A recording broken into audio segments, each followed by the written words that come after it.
ত্রয়োদশ জাতীয় সংসদ নির্বাচনে যাচাই বাছাই শেষে 723 জনের মনোনয়নপত্র বাতিল করেন রিটার্নিং কর্মকর্তা। এর মধ্যে জামায়াতের প্রার্থী 9 জন। এখন পর্যন্ত আপিলে 3 জন প্রার্থিতা ফিরে পেলেও তৃতীয় দিনে দ্বৈত নাগরিকত্বের জালে আটকে গেলেন চট্টগ্রাম 9 আসনের জামায়াতের প্রার্থী AKM ফজলুল হক।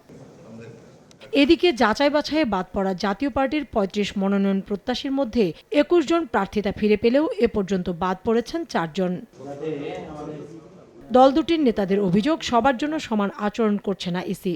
যদি কাউকে না করতো তাহলে আমার কোনো অবজেকশন ছিল না, আর যেহেতু অনেককেই করছে তাহলে আমাকেও করতে হবে। নির্বাচন কমিশনকে দেখাতে হবে যে যেসব দল নির্বাচনে অংশগ্রহণ করছে তারা এবং তাদের প্রার্থীদের এবং তাদের জানমাল এবং সম্পদের সুরক্ষা দিতে এই রাষ্ট্র সক্ষম। বেশিরভাগ প্রার্থীর আপিল মঞ্জুর হলেও দ্বৈত নাগরিকত্ব, ঋণ খেলাপি এবং স্বতন্ত্র প্রার্থী 1% ভোটারের স্বাক্ষরের তথ্য প্রমাণ করতে না পারায় বাদ পড়ছেন অনেকে। বৈধ হয়েছি, আমার মনোনয়ন বৈধ হয়েছে, আমার প্রার্থিতা সঠিক ঠিক গেছে। নির্বাচন কমিশন আমাকে মঞ্জুর করেছে। আমরা আশা রাখি আগামীতে একটি সুষ্ঠু নিরপেক্ষ নির্বাচনের জন্য, দলীয় প্রভাবমুক্ত নির্বাচনের জন্য আমাদের নির্বাচন কমিশন কাজ করবে। আপিলটা তারা অ্যালাউ করেছে, আমাকে এই নির্বাচনে অংশ নেওয়ার সুযোগ দিয়েছে।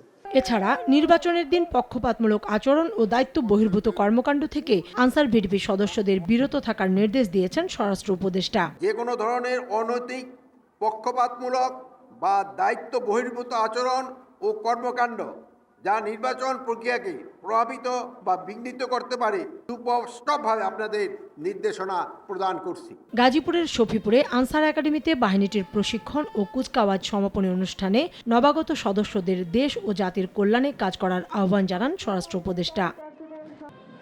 কাউসারা চৌধুরী কুমু, সময় সংবাদ, ঢাকা।